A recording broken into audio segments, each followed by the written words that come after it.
Bonjour à tous et bienvenue. Merci d'être présent pour ce webinaire en partenariat avec Behave sur la thématique de comment intégrer une formation au réseautage dans votre cursus.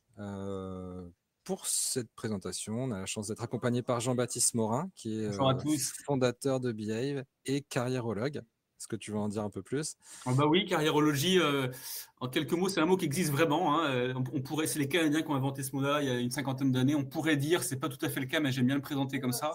On pourrait dire que la carriérologie, c'est la fusion du mot carrière et pédagogie. Pédagogie de la carrière, ça fait 8-9 ans que je travaille sur les sujets de pédagogie, carrière, comment sensibiliser des volumes très importants d'étudiants aux enjeux très individuels de l'orientation, la connaissance de soi et l'employabilité. Voilà pour la carriérologie. Top. Donc, qu'est-ce qu'on va voir ce matin? On va refaire un petit récap. On a fait, pour rappel, on avait fait un webinaire il y a un peu plus d'1 an qui a plutôt bien marché et on s'est dit qu'on allait faire un point d'étape 1 an plus tard pour voir ce que ça avait donné. Donc, on va faire une première partie qui va être de faire un petit rappel de l'importance des soft skills dans l'insertion pro. Pourquoi on parle de Behave aujourd'hui avec vous. Ensuite, justement, on va profiter de voir comment fonctionne la formation Before et quelles ont été les nouveautés sur l'année 2023-2024. Pour terminer sur le financement, comment on peut faire financer cette formation pour vos étudiants et qui va aussi vous permettre de renforcer vos relations partenaires par la même occasion. Avant de se lancer dans le vif du sujet, pour ceux qui ne connaîtraient pas l'UMForce en détail, vite un rapide récap sur la vision de l'UMForce. Nous, notre vision, c'est vraiment de booster l'insertion professionnelle, c'est d'offrir les meilleures opportunités de carrière disponibles à chacun, peu importe la provenance. Donc, c'est d'accompagner évidemment la carrière tout au long de la vie professionnelle, que ce soit pour un jeune diplômé ou pour un professionnel en réorientation. Et on a effectivement la dernière chose qui est de renforcer les liens entre les générations. Voilà, donc ce qui nous porte au quotidien et ce qui pousse à vous proposer nos solutions. Qu'est-ce qu'on a comme solution? Ça, c'est un rappel que je pense utile et nécessaire. C'est que à l'UMForce, ça propose une solution web et mobile 360, c'est-à-dire qu'on a essayé d'intégrer le maximum d'outils, tous les outils dont vous avez besoin, sur une plateforme qui a votre image simple et intuitive pour vous permettre de faire tout ce dont vous avez besoin avec votre communauté. Donc, on va avoir 4 grandes familles de solutions. On a bien sûr la principale qui est la plateforme communautaire, qui va vous permettre d'avoir votre propre réseau social privé à votre image pour intégrer vos étudiants, vos diplômés, même parfois le personnel administratif, les professeurs, les intervenants, toutes les personnes et les parties prenantes qui vous paraissent intéressantes pour participer à votre réseau. On a aussi une grosse brique qu'on appelle espace carrière, sur laquelle j'ai rajouté centre de gestion, puisqu'on l'a vraiment conçu comme un centre de gestion de carrière, qui est un endroit où on va centraliser l'ensemble des éléments pour vous permettre d'avoir une gestion maximale de la carrière de vos membres, étudiants comme alumni. Donc vous allez avoir une CVTech, le job board, le suivi des candidatures, le suivi des recruteurs aussi également, la dématérialisation des conventions de stage, voilà. Tous les outils nécessaires et utiles pour vous faire gagner du temps sur des tâches administratives récurrentes et vous permettre de vous concentrer sur des tâches à plus forte valeur ajoutée, en direct avec vos étudiants par exemple, et par exemple une formation au réseautage, pourquoi pas, ça rentre dans cette brique. Cette transition. On va également avoir un programme de mentoring pour vous permettre de créer des programmes spécifiques sur des thématiques mentoring qui vous paraissent pertinentes et utiles. On fera d'autres messages là-dessus, mais récemment, on a eu beaucoup de programmes de mentoring pour de l'onboarding d'étudiants au sein des écoles. Et la dernière brique, ça va être le forum entreprise virtuel et hybride, donc la possibilité de vous faire vos propres événements de job dating sur votre plateforme, aussi bien en ligne qu'en physique. Voilà. Donc, c'est la volonté, c'est vraiment de vous proposer l'ensemble de ces outils, de vous pouvoir permettre de picorer ce qui vous intéresse le plus et ce qui va être le plus utile pour votre réseau, votre communauté. Parenthèse fermée. Et on va passer à ce qui vous a amené aujourd'hui, qui est réseauter. C'est un art qui s'apprend ou comment la formation Before a vu le jour. Là, ça va être ta partie, Jean-Baptiste, je te laisse la Oui. main. Alors, merci.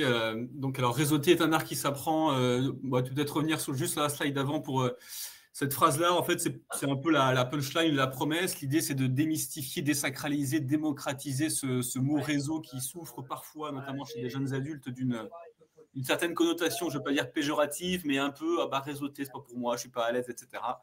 Donc c'est un peu l'idée. Donc en effet, si on passe à la slide suivante, merci Mathieu. Ce que je vous présente là, c'est le fruit de 7-8 ans d'itération auprès de volumes très importants d'étudiants. Donc d'abord, quand j'étais salarié, probablement à des postes assez similaires à celui que vous occupez, en tant que responsable carrière de grandes écoles de management à l'ESSEC à Singapour et puis à Rennes SB en France à Rennes. Et c'est dans ce contexte-là que j'ai créé le modèle Behave. Behave, ça veut dire se comporter en anglais. Et je me suis rendu compte il y a 8 ans que Behave s'écrit B-E-H-A-V-E, donc être plus savoir, c'est-à-dire ce que je suis en tant que personne, les compétences que j'ai et permettre d'identifier tous les contextes qui sont entre les contextes professionnels qui nécessitent à la fois des qualités et des compétences pour avoir un rayonnement comportemental. Donc, c'est là qu'on arrive sur la partie des soft skills optimale, dans le but de faire en sorte qu'on se souvienne de vos étudiants pour les bonnes raisons et non pas pour les mauvaises raisons. Donc là, si on fait un focus sur Before, qui est la brique que j'ai créée ces dernières années, qui est le fruit vraiment de 8 ans d'itération auprès de volumes très importants d'étudiants, l'enjeu, comme vous le voyez, c'est d'attirer l'attention le plus tôt possible dans la carrière des étudiants sur ce qui se passe dans une entreprise avant, donc do Before, avant la publication par l'entreprise d'une offre de stage, d'alternance ou d'emploi. Donc, on va faire un focus sur cette brique Before avec pour enjeu, si on passe à la slide suivante, Mathieu, s'il te plaît. L'enjeu, il est clair. Probablement que vous voyez passer dans vos radars ces fameux chiffres du marché caché de l'emploi. Donc, pour moi, le marché caché, c'est tout simplement le marché des opportunités de travail qui ne sont pas encore publiées, c'est-à-dire que c'est tout le travail de gestation. Je ne vais pas vous apprendre comment fonctionne le processus d'accouchement d'une offre d'emploi, de stage ou d'alternance. Ça dure plusieurs semaines, voire plusieurs mois. Donc, on est avant la publication. Et la seule façon d'accéder au marché caché, c'est de réseauter. Et donc, ces deux gros chiffres à droite, là, vous montrent effectivement la nécessité d'apporter des initiatives pédagogiques pour former, comme on le fait pour le marché ouvert, c'est-à-dire que les écoles, les universités forment aujourd'hui massivement les étudiants au marché ouvert pour être des bons candidats, et c'est important. Pour le marché caché, il y a un peu moins d'initiatives à caractère pédagogique, c'est souvent des initiatives à caractère événementiel. Et l'enjeu, c'est de proposer un contenu pédagogique pour que vraiment l'étudiant comprenne la nécessité, notamment dans son comportement, d'adopter les bons codes du réseautage, tout simplement pour pas être un candidat, parce qu'on ne se comporte surtout pas dans le réseautage, dans le marché caché comme dans le marché ouvert. Parce que si on se comporte dans le marché caché comme dans le marché ouvert, eh bien, on se grille. Et donc ça, c'est probablement la slide suivante sur laquelle on va parler de ces sujets-là. Alors non, ça c'est effectivement, c'est pour vous montrer qu'il y a tout un univers sémantique qui a été créé avec des punchlines. Alors j'aime beaucoup les jeux de mots, donc j'y vais à cœur joie avec tous les jeux de mots. Mais au-delà du jeu de mots, il y a souvent quand même des messages assez importants à faire passer. Je ne rentre pas dans le détail de ce stade-là, mais en tout cas, il y a vraiment ce que je vous propose là, ce que je vous présente là, c'est un contenu qui a été éprouvé depuis plusieurs années, qui a été packagé, qui a été déployé sur des volumes très importants, variés et d'étudiants, et qui permettent, donc là probablement slide suivante également, oui, qui permettent en gros de répondre à des enjeux auxquels vos étudiants et vous directement êtes confrontés dans ces questions d'employabilité. L'idée, c'est de se dire comment est-ce qu'on permet à des étudiants, sur ce fameux marché de caché de l'emploi, 70-80%, ces chiffres qui ne sont pas officiels, vous le savez, ils ne sont pas de moi d'ailleurs, mais comment préparer les étudiants pour leur permettre de comprendre ce qui se joue dans le marché caché de l'emploi, leur permettre de comprendre que les codes socio-professionnels du réseautage et du marché caché ne sont pas du tout les mêmes que les codes de la candidature. Il est important que les étudiants ou les jeunes diplômés montrent dans leur comportement, dans leur attitude, tous les soft skills, qu'ils ont compris les codes du réseautage et qu'ils ne vont pas se comporter comme l'étudiant un peu lourdeau qui arrive avec son CV. Bonjour monsieur, voici mon CV, est-ce que vous auriez un stage pour moi, pardon. Dans le but tout simplement de créer de la confiance. Le réseautage, c'est ni plus ni moins que la capacité de créer de la confiance avec n'importe qui, n'importe quand. Donc ça, c'est les enjeux côté étudiant. Et puis vous, côté école, je dis vous parce que j'ai été à votre place pendant plusieurs années, c'est de pouvoir travailler votre réputation auprès des entreprises. Moi, ça m'est arrivé quand je clôturais des forums entreprises sur mon école. À la fin de la journée, on discute avec les entreprises qui rangent leur stand. Alors, comment s'est passée cette journée avec nos étudiants? Racontez-moi, etc. J'ai souvent entendu la phrase suivante: ah bah ils sont super vos étudiants, mais ils sont toujours concentrés sur leur CV. On a envie qu'ils mettent leur CV de côté et qu'on parle comme des adultes autour d'un café sur le stand du forum. Et là, c'est pas super. Donc effectivement, j'ai mis les effets désastreux, c'est un peu caricatural, mais c'est pour bien montrer que parfois les entreprises n'attendent pas de voir des candidats avec des CV, mais attendent de voir des jeunes professionnels matures qui comprennent les codes, discuter de l'air de rien, de tout et de rien avec un manager, un professionnel, un directeur d'entreprise, etc. Et puis indirectement, c'est augmenter la satisfaction des étudiants parce qu'en fait, cette compétence va leur être utile toute leur vie, bien au-delà de leur stage et de leurs études. Et ça permet effectivement de faire en sorte qu'ils se souviennent que c'est à l'école qu'ils ont appris que le réseautage, ça va être utile toute leur vie. Donc voilà en gros quels sont les grands enjeux de ce parcours-là, de vraiment démystifier, démocratiser, désacraliser les réseautages et notamment individuellement. Et donc ça, on va y venir. Est-ce que tu veux rebondir, Mathieu? Et puis c'est aussi le rendre accessible, hein, de le rendre accessible au plus grand nombre, en effet. Ouais, c'est ça. En fait, l'idée, en fait, c'est qu'il y a une espèce d'autocensure. En fait, les gens, par rapport à ce marché caché, ils s'autocensurent. Ils disent, je sais pas faire, je suis pas à l'aise, je suis timide, j'ai pas mon tonton qui peut m'ouvrir des portes, etc. Donc, il y a une espèce d'autocensure et ce serait trop injuste que ce marché caché soit réservé à ceux qui sont, entre guillemets, bien nés ou faisant partie d'une élite sociale ou je ne sais quoi. Donc, en fait, il y a 2 ans, depuis que je suis entrepreneur, j'ai voulu aller encore plus loin dans l'individualisation et j'ai créé un exercice de réalité virtuelle. Donc, c'est un exercice immersif dans lequel l'étudiant joue son propre rôle. C'est jouable sur PC, sur Mac, sur smartphone ou sur casque VR, mais je ne peux pas demander à tous les étudiants de France d'avoir un casque VR dans leur chambre. Donc, c'est déjà très, très puissant et très impactant sur un écran. Donc là, vous avez des captures d'écran. Ça dure une petite trentaine de minutes, comme dure un café dans la vraie vie. L'étudiant va tout simplement s'entraîner à prendre un café avec un professionnel qu'il ne connaît pas. Pourquoi un café? Parce qu'en fin de compte, le marché caché, c'est presque le marché café de l'emploi. Au-delà du jeu de mots, de la consonance du jeu de mots, c'est la capacité pour un jeune adulte de maîtriser des moments en apparence banals qui consistent à prendre un café avec un professionnel. En apparence banale, parce que c'est tout sauf banal. Vous savez très bien qu'il y a beaucoup de choses qui se passent dans le business, dans ce qu'on appelle en off, dans les moments informels. On ne peut pas reprocher à un étudiant, a priori, de ne pas être à l'aise avec ces moments-là. En revanche, on peut le préparer pour qu'il puisse, le jour où ça va arriver, et ça va arriver, ces moments informels, pour qu'il puisse être prêt à discuter de façon mature et responsable, même à 20 ans. On a le droit d'être mature et responsable à 20 ans, avec un professionnel qu'il ne connaît pas.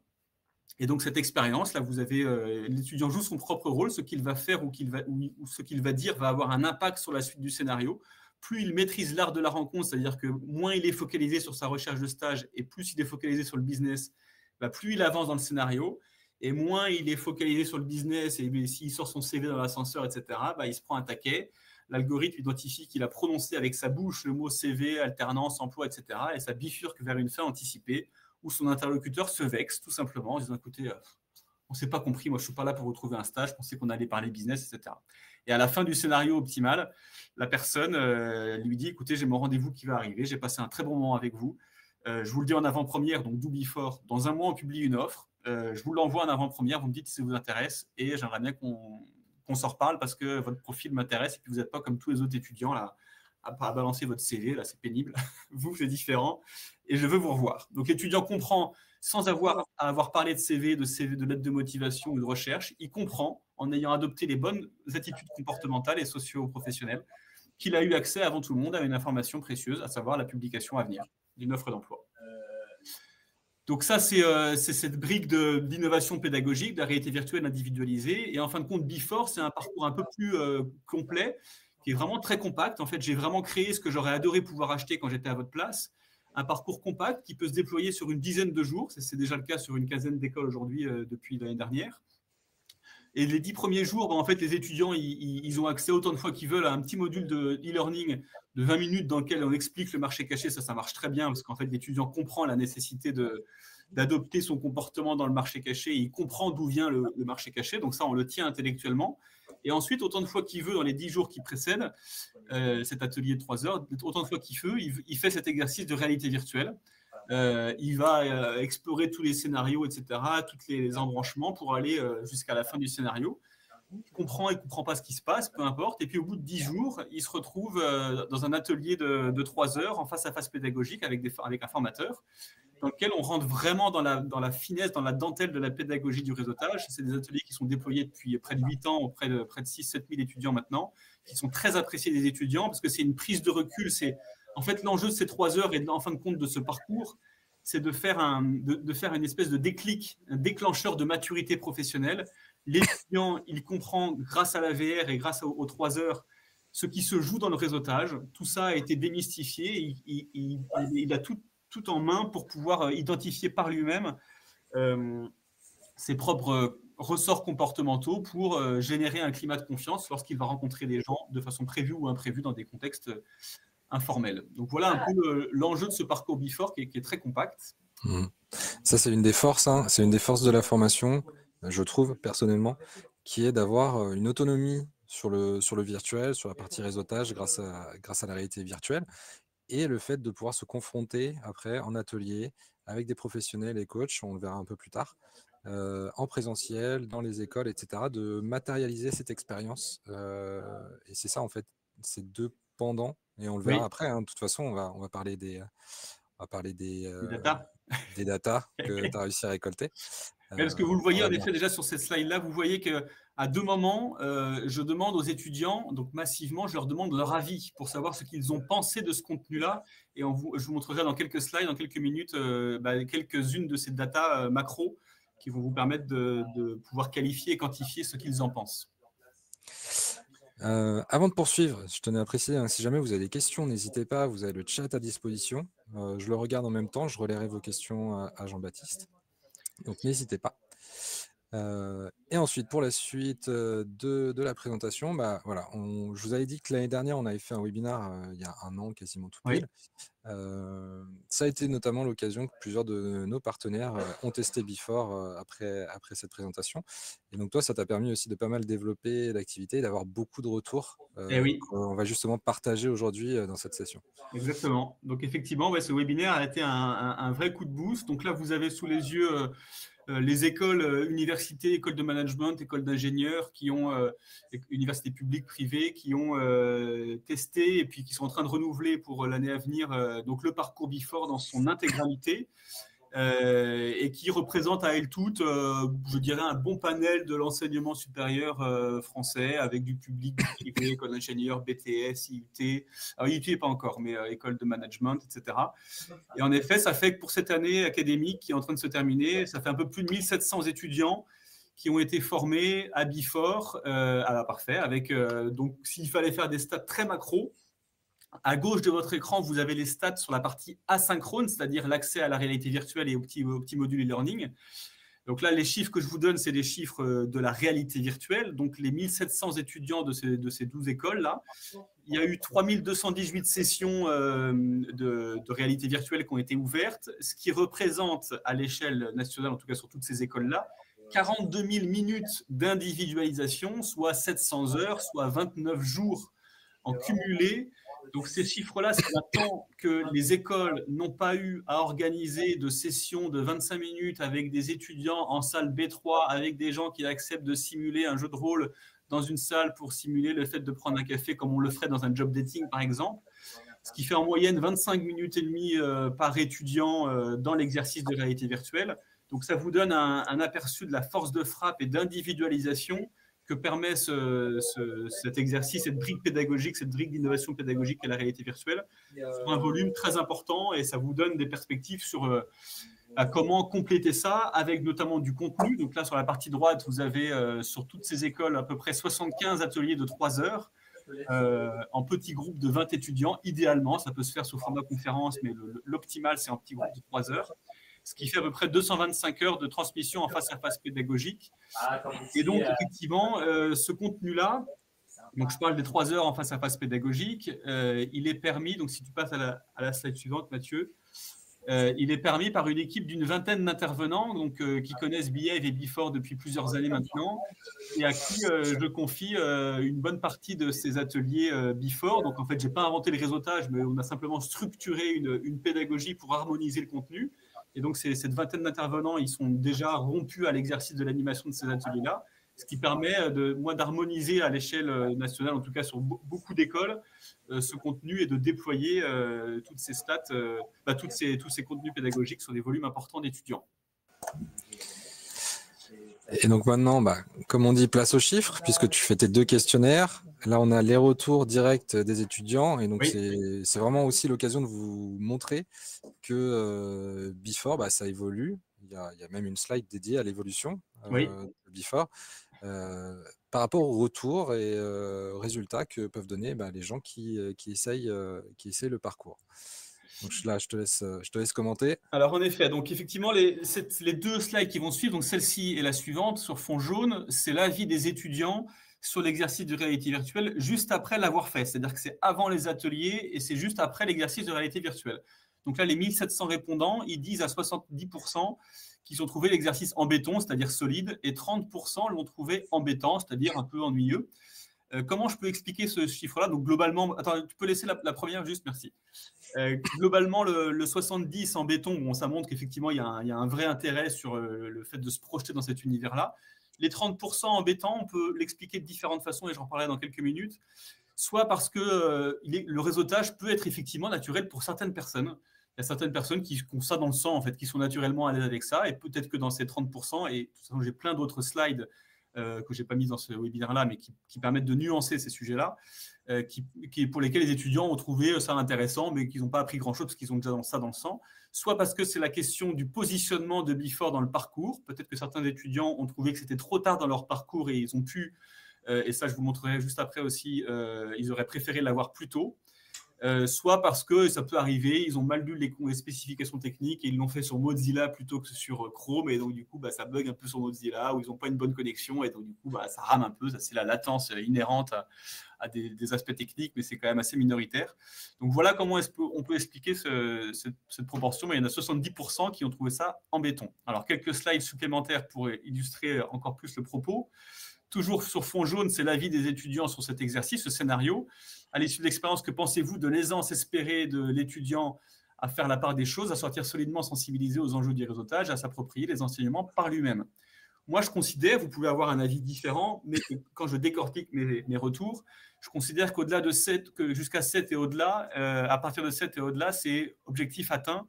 C'est-à-dire que l'étudiant, il a compris qu'il y a des choses qu'on ne peut pas scénariser dans la vraie vie, mais en même temps, cet exercice, il reprend en fait les canons, les impondérables dans toute rencontre humaine. Et ce qu'ils disent là, c'est qu'ils comprennent qu'il y a une bascule importante, etc. Et de toute façon, les ateliers qui vont venir, donc si on peut aller à la slide suivante, sur fond, merci Mathieu, sur le fond bleu, c'est l'avis des étudiants après les 3 heures en face-à-face pédagogique, c'est-à-dire les 3 heures dans lesquelles les étudiants sont amenés à prendre du recul sur cet exercice de réalité virtuelle. Et donc là, on voit bien que les ateliers sont très largement appréciés par les étudiants parce qu'ils comprennent, en fin de compte, c'est là où on rentre dans toute l'aspect des soft skills, la partie compréhension des codes, comment incarner sa propre façon de réseauter, etc. Donc là, ça montre bien l'enjeu pédagogique de cet exercice de réalité virtuelle, de délayer un petit peu. Si tu vas à la slide suivante, là, c'est la question du positionnement de Before dans les études.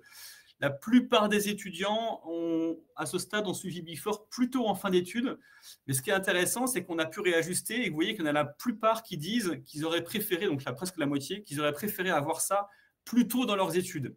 Et alors, pour une des écoles, donc si tu veux à la slide suivante, pour une des écoles, qui est ma première cliente, une école d'ingénieurs en l'occurrence, on a déjà un peu de recul pour avoir testé Before sur 2 populations, des Bac plus 5 il y a 1 an et demi, sur 130 étudiants, et on avait récolté leur avis, et ils avaient dit massivement qu'ils auraient préféré ça avoir en première année, c'est-à-dire en Bac plus 3 du cycle étudiant à ingénieur. Donc on l'a fait 8 mois plus tard, on l'a fait pour des Bac plus 3, ils étaient 70. Et donc là, massivement, les étudiants disent qu'à 60, je n'ai pas les chiffres, mais en tout cas un gros pourcentage, que c'est parfait à ces étapes de leurs études, c'est-à-dire la partie rose. Donc ils disent massivement, et ça c'est quelque chose que je peux vous partager, c'est que je sens bien, c'est pareil pour les autres écoles, que le moment optimal, c'est Bac plus 3, Bac plus 4, ce qu'on pourrait appeler du L3, B3 éventuellement, Bachelor 3, L2, licence 2 ou M1. C'est cette espèce de fenêtre de tir qui semble être optimale pour sensibiliser les étudiants. Ouais, c'est quasiment du 90%, je crois que c'est 87 ou 88. Ouais, c'est ça. Alors ensuite, si on arrive sur les autres slides sur fond orange ou rouge, c'est l'avis des étudiants globalement sur l'ensemble du parcours, donc sur le synchrone et l'asynchrone, et notamment sur le caractère obligatoire, parce que mon enjeu, c'est que les étudiants en soient satisfaits et que vous, en tant qu'école, vous en soyez satisfaits. Et pour ça, vous l'observez certainement à votre échelle, il est important de rendre les choses obligatoires. Et quand on rend les choses obligatoires et qu'on leur pose la question aux étudiants sur le caractère obligatoire, eh bien, on voit que massivement, ils disent que ce n'est pas un problème du tout que ça a été rendu obligatoire pour la partie violette foncée, voire même pour une partie non négligeable à 30%, ils disent « j'ai apprécié qu'on m'ait forcé à le faire parce que je n'avais pas conscience de ça ». Il n'y en a que 11% qui disent que je n'ai pas apprécié, soit parce qu'ils avaient déjà ça dans le sang, soit parce qu'ils n'ont pas trouvé ça pertinent à ce moment-là dans leurs études, etc. En tout cas, vous voyez qu'à 89%, ils disent massivement soit aucun problème que ce soit obligatoire, et voire merci de l'avoir rendu obligatoire parce qu'on n'avait jamais parlé de ça et ça m'ouvre des perspectives. Et enfin, la question de la compétence. Mon enjeu, c'est de présenter le réseautage comme une compétence, de le démystifier, de le désacraliser. Et bien, je repose aux étudiants la question de est-ce que vous considérez avoir acquis de nouvelles compétences? Ils disent oui, clairement, à 32%. Ça y est, j'ai compris à la fin du parcours, je me sens prêt à l'appliquer dans la vraie vie. Le déclic est opéré, ça y est, j'ai compris les codes et j'ai compris comment adapter ça dans la vraie vie. Ils sont une partie à 60% à dire oui, mais j'ai besoin de temps pour trouver ma façon de réseauter, et ce qui est tout à fait normal, me semble-t-il, parce qu'effectivement, c'est des sujets qui sont quand même très socio-psychologiques, il faut déminer le sujet, etc. C'est pour ça qu'en général, je laisse un accès à la VR illimité pendant 6 mois pour que les étudiants ils puissent s'entraîner autant de fois qu'ils veulent derrière pour explorer tout le scénario. Et puis, il y en a un petit pourcentage qui disent que ça a été insuffisant pour le voir comme pour acquérir une compétence, voire même un tout petit pourcentage qui considère que le réseautage n'est pas une compétence. On a le droit de le considérer, bien évidemment. Cette slide-là vous montre qu'il y a effectivement un vrai engouement, je pourrais dire, en tout cas une vraie adhésion à ce sujet-là, notamment sur la partie de la compétence de démystification.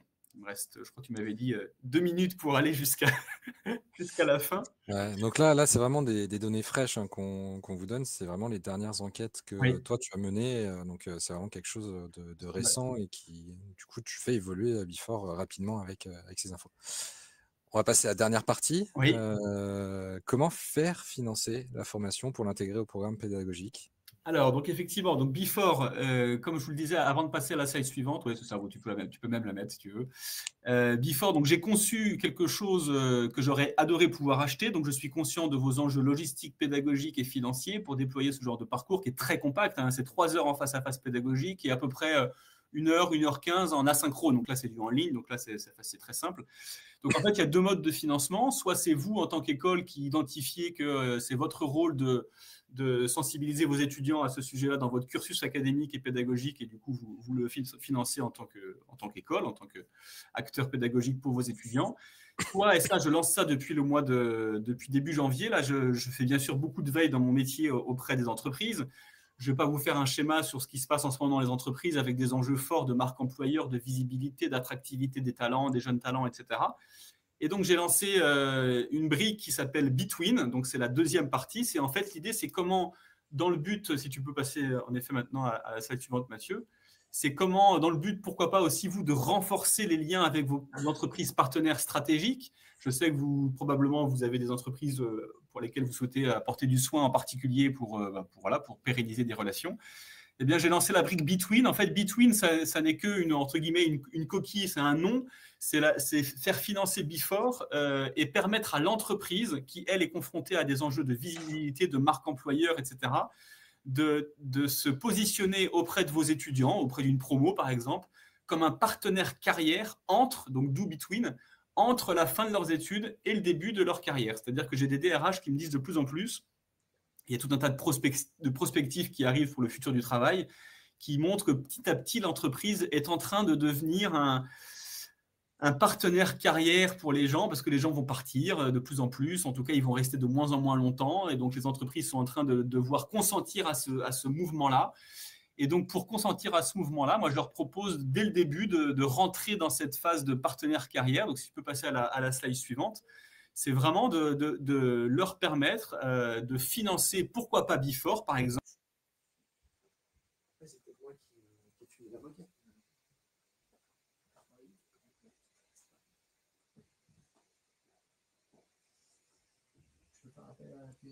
Est-ce que vous m'entendez toujours ou est-ce que c'est Jean-Baptiste qui nous a quittés? Pardon? C'est Jean-Baptiste qu'on a perdu. Jean-Baptiste est là. Attends, va falloir que je te donne les droits. Voilà, tu peux remettre ton micro, Jean-Baptiste. Ah bah, c'est parfait, excusez-moi, il y a eu un petit bug. Allez, c'est parti. En fait, ça tombe bien, c'était la fin, c'était pour me dire de me taire. Donc Between, en fait, c'est proposer à vos entreprises partenaires ou des entreprises qui ont des enjeux importants de marque employeur, de visibilité, qui mènent des actions, qui veulent mener des actions auprès de vos étudiants, de financer Before. Et moi, je suis là pour vous dire que Before est maintenant tellement apprécié par les étudiants qu'en leur proposant à vos entreprises de financer ça, et ben, ça leur donne l'occasion, parce que les étudiants ils vont se dire « Ah, bah, Before, c'est vachement bien », ils vont remonter « Ah, bah, c'est Danone qui a financé ça, bah, c'est vachement bien, je vais aller travailler chez Danone ». Donc, c'est de permettre à l'entreprise par générosité ou par stratégie RSE, de délivrer un contenu qui est très important pour une carrière, le réseautage, et d'espérer que les étudiants vont pouvoir en ressortir convaincus que l'entreprise qui les a formés au réseautage, eh ben, ils vont aller travailler avec eux parce que ils ont attiré l'attention.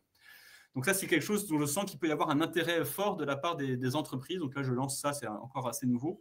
Mais je mets ça dans votre radar parce que ça peut être avec des entreprises partenaires stratégiques, des actions que vous pouvez leur proposer pour les fidéliser elles-mêmes en tant que partenaires stratégiques de vos écoles et de vos universités. Bon, voilà, je peux m'arrêter là.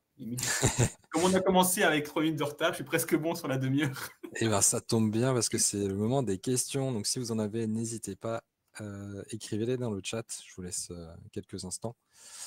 Bon, j'imagine que tu as été plus que clair, Jean-Baptiste. Plus que clair, ça. Ouais, limpide. Alors, s'il n'y a pas de questions, moi, je peux essayer de répondre, de poser les questions qu'on me pose souvent. Bah, vas-y, ouais, commence le temps que les questions arrivent.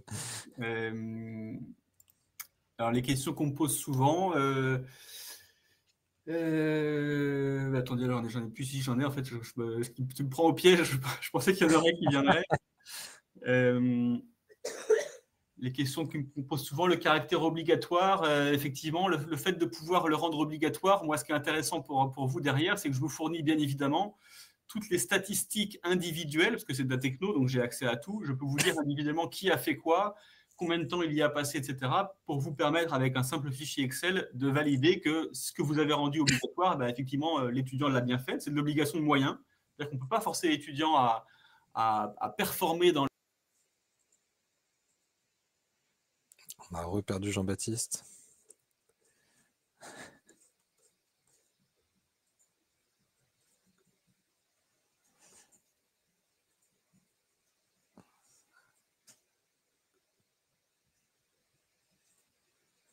C'est bon, Jean-Baptiste?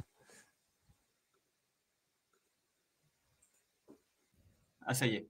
Ok. C'est bizarre ce qui se passe. J'espère que ce n'est pas du limitation de temps, mais bon, peu importe. Non, c'est pas ça. Sinon, j'ai une question de Joshua qui demande si la formation est disponible à partir de septembre et dans quelle mesure serait-ce une telle configuration pour une école? Alors, elle est non seulement disponible à partir de septembre, mais ça fait 2 ans qu'elle est packagée comme je vous l'ai présenté. Alors, l'autre partie de la question, je ne l'ai pas compris.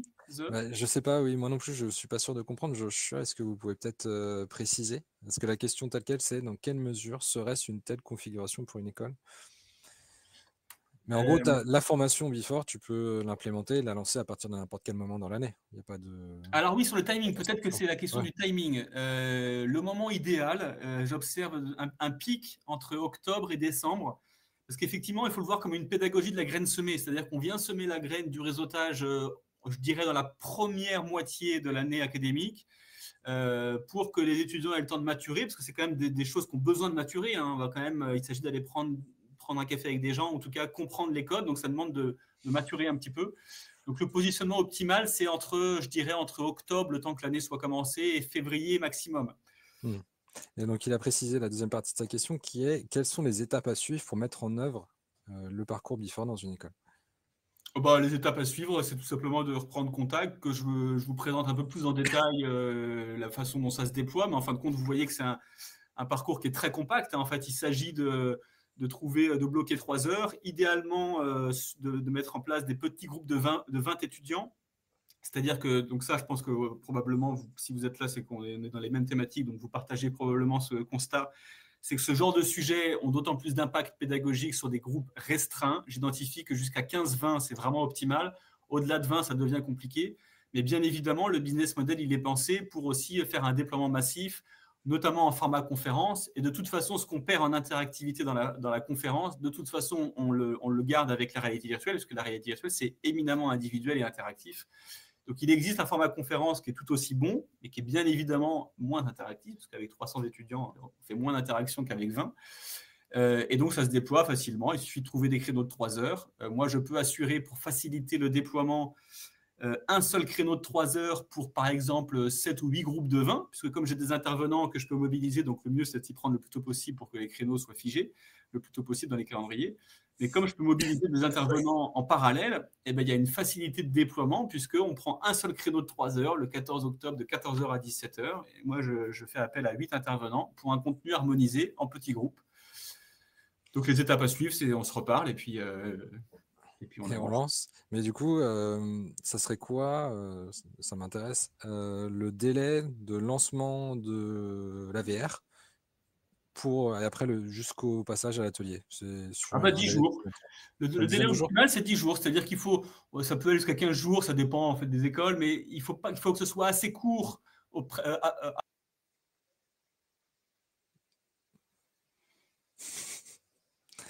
Petit problème de connexion, Jean-Baptiste, qui réapparaît. Donc, tu disais qu'on était bon sur 10 jours. Ouais, je suis désolé, je comprends, bizarre. Il faut que ce soit effectivement, il faut pour que ce soit compact et puis qu'il y ait de l'engagement des étudiants, le côté gamifié qui est très apprécié par les étudiants. Il faut créer une petite dynamique en 10-15 jours maximum. En 10-15 jours, ils ont le temps de le faire, le soir, etc., etc. Moi, je fais des rappels comme il faut pour ceux qui ne l'ont pas fait. En général, bien évidemment, ils le font dans les 24 ou 48 dernières heures, ce qui est classique, mais ils le font massivement. Et ensuite, le 10e jour, il y a une dynamique. Il faut créer une petite tension positive. Donc, 15 jours, c'est optimal. 10 jours, c'est très bien aussi. 7 jours, c'est trop court parce qu'ils ont leurs examens, leurs projets, etc. Ils ont leurs soirées étudiants. Donc, 10-15 jours, c'est vraiment quelque chose qui marche très bien. Ok, parfait. J'ai pas d'autres questions, donc je pense que tout le monde est OK. On va mettre fin à ce webinaire. Donc déjà, je vais vous remercier d'avoir participé, d'avoir suivi tout ça avec nous. On fera évidemment un récap, on mettra le replay à disposition. Et puis si jamais vous avez des questions plus particulières sur le parcours ou sur des spécificités, si vous êtes une école d'ingé, une école de commerce ou des choses comme ça, je crois que Jean-Baptiste a des statistiques plus ciblées par Exactement. Ce que je peux secteur. préciser peut-être, comme il reste quelques minutes, ce que je peux préciser, c'est que ce que j'observe, c'est que ce scénario, cette réalité virtuelle, elle est appréciée par une large variété d'étudiants. C'est-à-dire à la fois, j'ai eu des étudiants en psycho de l'université d'Angers, en pharma, en droit, des étudiants en école d'ingénieur, informatique, management, début d'études, fin d'études. Donc là, je commence à avoir un panel représentatif des étudiants auxquels vous êtes probablement confrontés, qui me fait dire qu'effectivement, ce n'est pas une histoire uniquement de c'est des étudiants en management ou en école d'ingénieur, etc. C'est accessible. Dès lors qu'on comprend que le marché caché, c'est inhérent à tout collectif business, et ben, n'importe quel étudiant, même celui qui cherche un stage en psycho, il va falloir qu'il trouve un stage et qu'il comprenne qu'un cabinet de psychologue, avant qu'il publie une offre, il se passe des choses. Donc j'insiste bien sur le côté, mon enjeu, c'est de démystifier au plus grand nombre, notamment à ceux qui ne s'estiment pas bien nés ou qui ne sont pas dans des milieux sociaux qui peuvent leur ouvrir des portes. L'enjeu, c'est de voir le réseautage comme une compétence et non pas d'abord comme une histoire de naissance et de tant pis, je ne suis pas bien né, ce n'est pas pour moi. Bon, voilà un peu ce que je voulais dire en conclusion. C'est nickel, c'est parfait, c'est bien noté. Merci encore et puis je vous souhaite une bonne journée à tous. Au revoir.